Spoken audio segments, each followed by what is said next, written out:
Hello and welcome to Friday's Granada Reports, live with the latest across the northwest. Hello there. On the programme this evening. If you're hoping Manchester Airport's new boss can promise a problem-free summer for passengers, don't hold your breath. Here's a message from the new man in charge. Whichever part of the airport journey you pick, there are going to be examples in the summer of 22 where it isn't what it should be. Greater Manchester's leaders back Mayor Andy Burnham's plans for a non-charging clean air zone. So how will the government respond? It's built, the house that can be yours for the price of a ticket, and it's going to raise £250,000 for children like Rizia. Perfect, I saw you. Well, out there for 10 seconds, I was going to support you. He's our very own Mr. Motivator. We check out just why Javino McLean won a top honour from the Queen. And some of us are still drying off after today's showers, but what about the weekend forecast? It's coming up later in the programme. Well, first, and it's not exactly what you want to hear if you're planning to fly from Manchester Airport this summer. Yes, the new managing director in charge can only promise, in his words, a reasonable experience after months of chaos and delays. He's pleading for patience from passengers and warning that the airport's still rebuilding after the pandemic. Chris Woodruff replaced Karen Smart, who stepped down in April after a shaky start to the year for passengers caused by staff shortages and technological issues. Our reporter Anna Yosef has more. No more excuses. That's the government's message to the airline industry after months of disruption caused chaos and confusion. There's absolutely no excuse for further widespread disruption. It's now more than 100 days since we announced easing of travel restrictions. But to further support the industry as it prepares for the summer, today I'm announcing a 22-point plan with a written ministerial statement to this House to help recruit, retain staff, improve resilience so that passengers' disruption this summer is minimised. Manchester Airport's new managing director is realistic about the challenges ahead. The priority has been to replace the people they made redundant during the pandemic. So far, they've hired more than 1,000 staff. Let's not imagine that in the summer of 2022 it's going to be like the summer of 2019. The reality is that we are rebuilding our industry following the pandemic, and our objective in Manchester Airport is to get all those passengers on their way. Talking about today, I believe there have been 5 cancellations so far. They're expecting 37 delays throughout the day. Doesn't sound like much of an improvement. There are 400 or 500 flights every day taking off and landing at Manchester Airport. In a standard summer, you would see some cancellations and you'd see some delays. And so it's inevitable, particularly in a peak summer, that there will be some delays to passengers. A video was posted this week showing luggage that had been dumped on the tarmac and abandoned. That's not really a sign of the airport improving, is it? Whichever part of the airport journey you pick, there are going to be examples in the summer of 22 where it isn't what it should be. That's inevitable as we rebuild our industry. What we're trying to do is to make sure we get every passenger that we can on their way to their destination. And my apologies to any of those passengers for whom they've lost their luggage or have had delays or have had cancellations. We're working together as an industry to try and make it better and to get those passengers on their way. Passengers will be asked to arrive 3 hours before their flight for the rest of the summer. Bosses at Manchester Airport are aiming for 93% of passengers to complete security within 30 minutes. But with 50,000 people expected to travel through the hub every day, it's predicted at least some of them will end up in queues of up to an hour at peak times. We've been to several airports over the last couple of months. We travel a fair bit. And Manchester Airport is by far the worst. Throughout Europe, it's by far the worst. What really irritated us, I think, was the fact that you're almost being forced to buy fast track, which pays into Manchester Airport's pocket. Did you think twice about flying from Manchester Airport today? Well, we haven't really got any other choice, really. If we had choice, then yes, we would. But living in the northwest, especially around the Manchester area, it's too far to travel to Liverpool, so Manchester is our only option. And our experience of Manchester, when there hasn't been any problems, hasn't been very good. But today's been brilliant. Did you think twice about flying from Manchester Airport today? Not really, no. No, I've been a few times this year up to now already. Yeah. And, no. had no issues any time we've been. We are so worried. We need to come like a 4 hour before you're checking, because look at the people. Repairing a reputation and restoring customer confidence. The start of a long journey for Manchester Airport and the airline industry. Anna Joseph, ITV News, Manchester. Yeah, well, the pain continues for passengers, doesn't it? And if you are planning to fly from Manchester this summer, let's hope things do improve for you. Indeed. Next, is the Mayor of Greater Manchester, Andy Burnham, heading for another standoff with the government, this time over his plans for a clean air zone. All 10 councils in Greater Manchester have today rubber-stamped a scheme by the Mayor to scrap plans to charge drivers of polluting vehicles. Instead, Mr Burnham's proposing to offer financial incentives to switch to electric vehicles. But the government says there's a strong case to keep a smaller charging zone for drivers who harm the environment. So what happens next? Our political correspondent, Leisha McNally, is in Manchester now. Leisha, councillors are saying it's over to you. That's right. The new plan to clean up Greater Manchester's air has now been officially handed down to Westminster for approval. Signed off in a meeting by the local authority today, this is a scheme that's all carrot and no stick. Gone are those charges for the most polluting commercial vehicles. Instead, the focus is all on incentives and cash grants trying to persuade businesses to go green. But the deadline to bring air pollution here down to within legal limits is just 4 years away.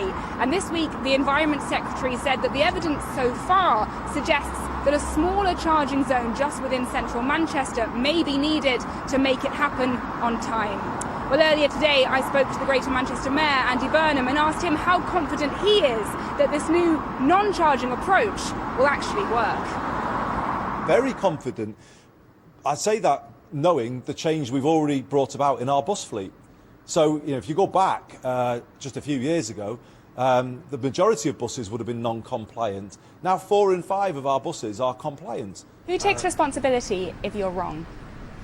Well, you see, the thing from my point of view is it's not my legal responsibility. I know it sounds like I'm deflecting here, but the legal responsibility is placed by the government, by national government, on local government. I'm just the sort of mediator here. Well, they say they need to see the evidence. That's fair enough, isn't it? They've got to protect people's health.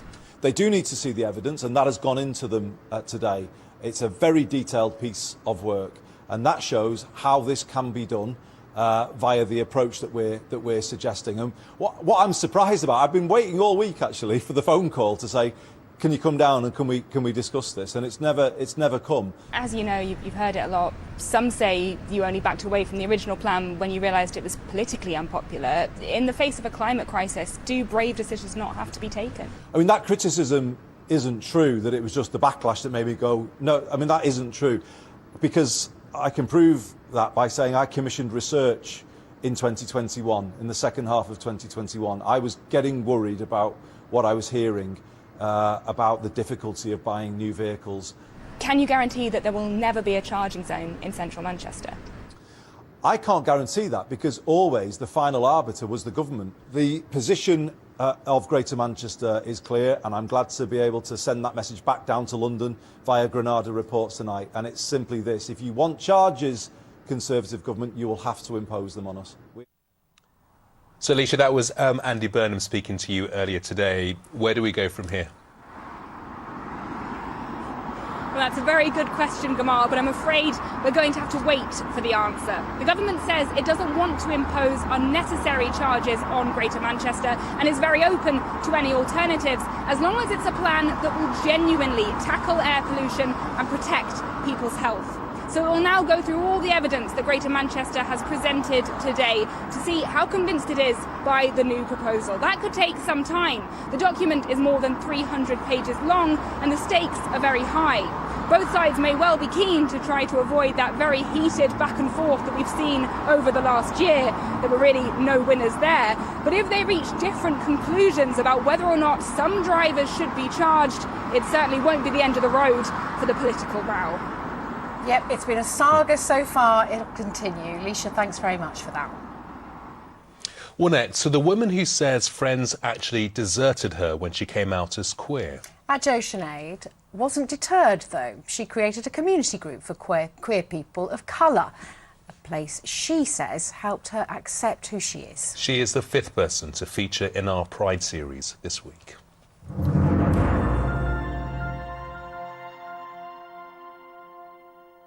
My name is Adjua Sinead, my pronouns are she, her, and I identify as queer. Queer is an umbrella term for people who are not cisgendered or heterosexual, so it can group everybody in the LGBTQ community. It used to be a term that was actually used to put down a lot of people in the community, which is why if you use it for certain people, then it might cause a lot of pain and it can be used as a derogatory term. But then at the same time, I love the word queer for me because it's really fluid, it groups a lot of people and it doesn't put me in a box. It actually took me a lot of years to come out, especially because of all of the negative messages that I received growing up.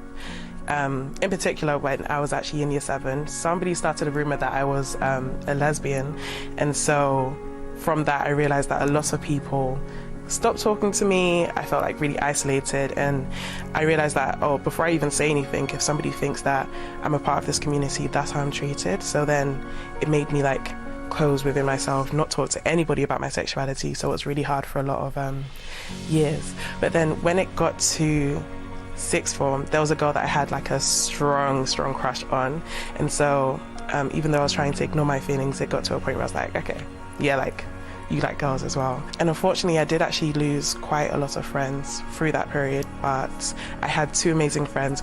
They were mad supportive, and they were able to give me a lot more confidence than I could have within myself.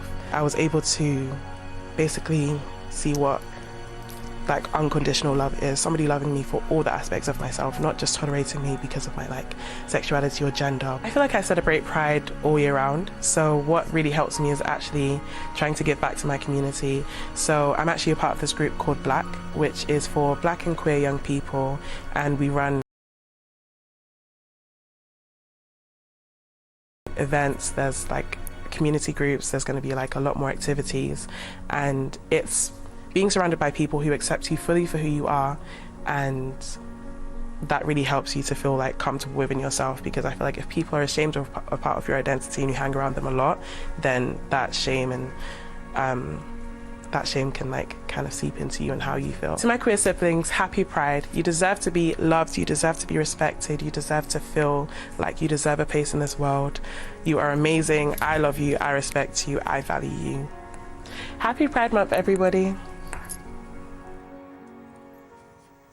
Adjua Sinead there, and you can see all of our Pride series on our website. Well done to our colleague Lucille Brobby for putting those films together for us. Yeah, OK, here's what's still to come on the ITV News at 6:30 with Lucrezia. Coming up, the latest Tory MP to be accused of sexual misconduct. Witnesses allege that Deputy Chief Whip Chris Pincher groped 2 men in a private club. He's now resigned. It feels like this is a Conservative government that is dealing with scandal after scandal. COVID cases go up by more than 500,000 in a week. So what's behind the rise? And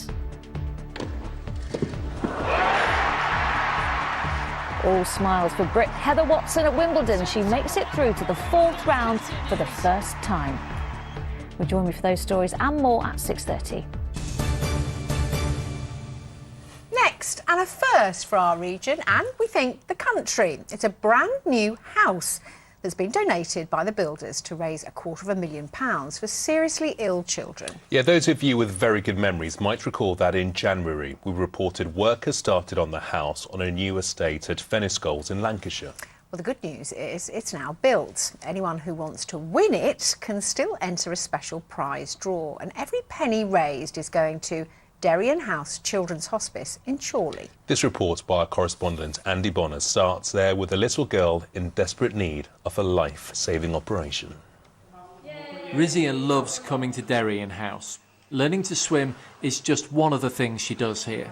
For the 6-year-old and her family, the hospice is a lifeline. She has 2 left sides of her heart, she has 2 left lungs, most of her organs have been abnormally placed within her body, basically. Rizzy is named after the resilience she's needed. Born with a severe heart defect, her only hope is a life-saving operation. Tough times made easier thanks to Derry House. A lot of people think a children's hospice is a really depressing place and a sad place. It's really not here. You could just be yourself. So when you walk through the doors, it's just, you can just take a big sigh of relief and know that, you know, everything's going to be okay. It costs over £5 million a year to run the hospice, more than £4 million donated by the community, thanks to all manner of fundraising ideas. The hospice was delighted when builders donated an entire house for a prize draw. Now workers on site have recorded a music video to give tickets a final push. It was good to get everyone involved because it was for such a good cause. Everyone was more than up for getting involved in, and it was a good laugh doing it, and obviously it's all for a great cause. Are you pleased with the finished product? Yeah. You never know, Christmas #1 maybe next. The hospice say they were inundated when they launched the draw last August, and yet not even a brick had been laid then. Well, now the house is very much a reality. The plaster's about to go on the walls, and everything will be ready by the time the draw takes place in September. As a charity and a hospice, I don't think many other hospices have had an opportunity to do a prize draw for a house. We've had thousands and thousands of people enter, and we've raised a lot of money, so we're really pleased with the way it's gone. They're helping you, you know, and helping you to make some beautiful memories with your children, and for her to make memories, you know, for the life that she's got now. It's humbling knowing what people are doing for you. It's not too late to join the 14,000 people who've bought tickets so far. Only one will win this house, but all will help families make more memories at Derrien House. Andy Bonner, ITV News. Yeah, it's a fabulous idea all round, and you can see more from those dancing builders if you want to, and get information about that special prize draw for Derrien House on our website. Go to itv.com/Granada. Yeah, if Anne wants to see those dancing builders. On to sport now, and the great news for Liverpool fans, Chris. Yeah, this has been confirmed in the last couple of hours. After months of speculation, Mo Salah is staying with Liverpool. The striker and joint winner of last season's Golden Boot has signed a contract extension which will keep him at Anfield for another 3 years. His salary, believed to be £400,000 a week, will make him Liverpool's highest paid player of all time. What will he do with all that money? In other transfer news, Richarlison is no longer an Evertonian. He's joined Tottenham in a deal worth £60 million. The Blues may strengthen their squad quickly, though. They're believed to have held talks with Jesse Lingard, who's a free agent from today after his contract with Manchester United expired. Across Manchester, City have signed a new goalkeeper. Stefan Ortega Moreno from Germany will be backup for City's first-choice keeper, Ederson. Well, staying with football, and England's Lionesses will head to Old Trafford in confident mood next week after a Manchester United striker set them up for one last pre-Euros victory. Alessia Russo will be desperate to play in that opening game of the tournament and did her chances no harm with the opening goal against Switzerland last night. Georgia Stanway from Barrow also scored in the 4-0 win. That's 6 wins in a row for the Lionesses. Moving on to Rugby League, and a big Northwest clash in Super League this weekend. A place in the top 6 is what's needed for a spot in this year's playoffs. So with Salford 8th in the table and Warrington 9th, there's more than just pride at stake at the Halliwell Jones Stadium on Sunday. They're probably worth double the amount of us in costs. So on paper, we've got no chance. It's the rich team against the poor team, really. So we go there massive underdogs, but we're very connected as a group. We're solid and we're on the same page. So and we all share one belief, a common goal. It's important. I think it's an important game for us. We want to go on a run. We want to put that run together that starts to lift us to where we want to be in the competition ladder, and to do that, we're going to have to win games consecutively, and it's important. Well, next tonight we meet the teenager who's hoping to continue a very famous sporting family dynasty. His name is Jack, he's from Manchester, and he's taking his first steps in the world of boxing. If you don't recognise the face, you might well recognise the name. Mike Hall has the story. Meet Jack. He's 14 years old and until recently had a passion for football. But all that changed during the COVID pandemic when he laced up the boxing gloves for the first time. He's never looked back. And with the surname Hatton, that's perhaps no surprise. It was the lockdown, there weren't really much going on, so I just thought I'd have a little mess about with my dad, like around the house, and it just started off that. Jack comes from a famous boxing family. His dad is former European champion Matthew Hatton, his uncle is ex-world champion Ricky, while his cousin Ricky's son Campbell is now a promising young professional. Did I want Jack to box? Honestly, no. Same with Campbell. But you can't change who you are. I'm a firm believer in genetics, and I think it's just something in you. I know what a tough, dangerous sport boxing is, and I'd go and do it again in a heartbeat. Yeah, I didn't want Jack to box, but, you know, am I going to say to him he can't box when he wants to do it, and it's who he is? No, I'm going to help him and get behind him in a position to do that. What's it? Me and my dad do a bit of sparring together sometimes, and it's dead good for me. And have you managed to catch him with a few good ones yet? Have you seen the footage? Caught him with loads. His rib was raw the other day, and I hit him with all the body shots. Just 18 months on from his first taste of the sport, Jack is already unleashing those punches on opponents, winning all 4 of his fights to date. Boxing out of the red corner! A flick through the family photo album suggests this was probably always written in the stars. Having supported Matthew through his career, now Jack's mum Jenna is ready to do it all over again. There is dangers with the boxing, as everybody knows, so as a mum you do worry about that, but his commitment and his dedication, and it's been really good for his confidence, so I'm actually at this point, as an amateur with the head guards on, I'm all for it. Obviously I've got dreams to do what my dad and Rick have done, but I've only just started. I want to just keep improving and do the best that I can. So the Hatton family has another young boxer to get behind. And Jack might not be the last. His 10-year-old sister Lola clearly has a taste for it too. Watch this space. Mike Hall, ITV News, Manchester. This Hatton family, it is a boxing addiction, isn't it? I was going to say, they're right when they say they've got the genetics for it, don't they? Absolutely. Chris, thanks ever so much. Next, to a man who spreads happiness and positivity wherever he goes. Oh, thanks very much, Anne.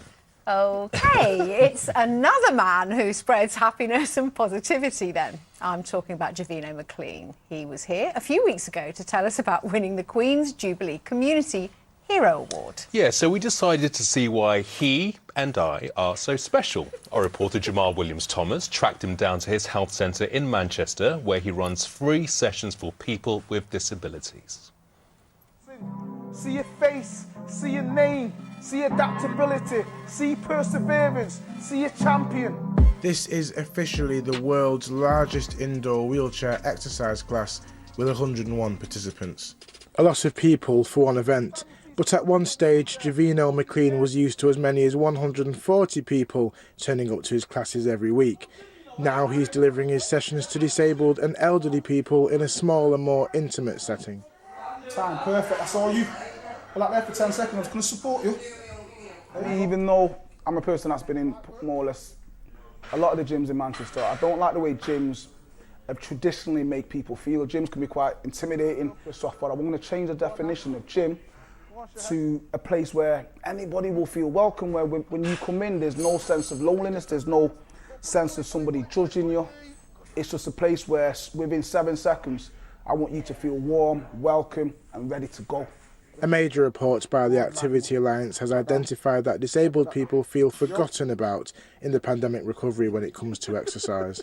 3 in 10 disabled people feel less encouraged to be active again since the pandemic. Actually, that's really worrying because there's so many positive benefits of being active that we all know and we all want to have in our lives. However, if you don't have those positive impacts and you're not being active, you're not having the social integration, and it can cause probably more loneliness in society as well. Giving 2 pull-ups, rest for 10 seconds, put them down. Then 4, 6, 8. Javino, however, has been an exercise and health specialist for 20 years and doesn't discriminate when it comes to his clients. Every time I come here, I get a sense of achievement and pride because I give all of my sessions here like 110%. At first, say you go to somewhere else, it could be a bit like scary. Where you go to places like this, you like feel welcome, and you see other people in your shoes and that. Disabled people get forgotten about because people are scared. People are scared to train disabled people, cancer patients, elderly people. They're scared. I ain't scared. The worst thing you can do to somebody disabled is treat them disabled. Treat them normal. Videos of Givino's classes have gone viral on TikTok, and the social media videos have inspired thousands around the world, keeping his inbox flooded. What makes you do this day in, day out? So when I see people doing amazing things and developing, it makes me smiling, it makes my soul very happy, and I think it's all about that first 10 seconds, 7 seconds. That's how I try and capture many people. As soon as you come in, within 7 seconds, I want to give you a hug. I want to give you some energy, I want to give you some love to make you feel it's all good. Whether it's disabled people, the older generation or children, Givino is making sure that everybody is keeping fit. Jamal Williams-Thomas, ITV News, Blakely. And having fun. Brilliant, all of you. Now, here's the weekend weather with Emma. Now that is brew weather. And only boiling what she needs. United Utilities sponsors ITV Granada weather. Big up uses. Hello there, hope you had a fabulous Friday. Of course, it's the 1st of July as well, so we take a quick look back over the June statistics. These are not the official stats at the moment, this is just the general trend. And indeed, the whole of the UK was warmer than average, and indeed our part of the world was too, but we'll keep you up to date with the very latest on that over the next few days. So we had some quite moody pictures from around the region over the last 24 hours. I love that, really dark clouds overhead, and a few of us got a bit of a drenching. Little fella there looking very, very cute. It looks like sun and showers as we go forward, but today was the wettest day. There will be a slow improvement over the weekend. The intensity will go out of those showers and the frequency as well, but it will be quite breezy and wet tonight, and I'll show you why. So today we had a complex area of low pressure over the UK, giving us a few showers here and there and some sunny spells, and tonight another low moves through, so that'll bring some quite heavy downpours in places, but behind me this high pressure builds from the Azores over the weekend, and that's why things start to improve from Sunday onwards. Rewinding to the next few hours, showers die out tonight just in time for the next lot to come through, and it will get quite breezy in amongst these heavier downpours as well, gusts of 30-35 miles an hour, but those temperatures hold up well. Eerie sunrise and sunset times against another dramatic picture. I do love all of those. Now tomorrow the sun's up at 4:45, the rain clears away just in time to take the cloud, the sun comes out, and that in turn sparks a few more showers. Well, it would, but they won't be as intense as they have been of late, not as sharp as today, not as intense as yesterday. Some sunny spells in between, and although it'll be breezy in the morning, it will calm down a bit into the afternoon. Temperatures no great shakes, 19 to 66. Sunday, sunny spells and showers. Monday looks a little bit drier. Tuesday again, more chance of showers again. Here's your pollen. United Utilities sponsors ITV Granada weather. 2 sugars, please. Oh, lovely.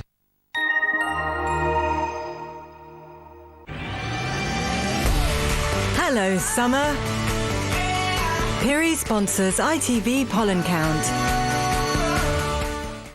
On then to the pollen report now. It gets a glorious backdrop there, and with the settled weather that we are expecting, counts are obviously going to shoot up to high to very high, and we'll have high UV as well with the dry weather and the sunshine. Bye-bye. Emma, thank you. After Jamal's report, I'm feeling really inspired and motivating. I was just thinking we could do a few sessions with Givino here at Granada, couldn't we? Speak for yourself. I once ate a bag of crisps while watching a fitness video. He would be lost with me. And continues to inspire me every day. Bye-bye. Bye-bye.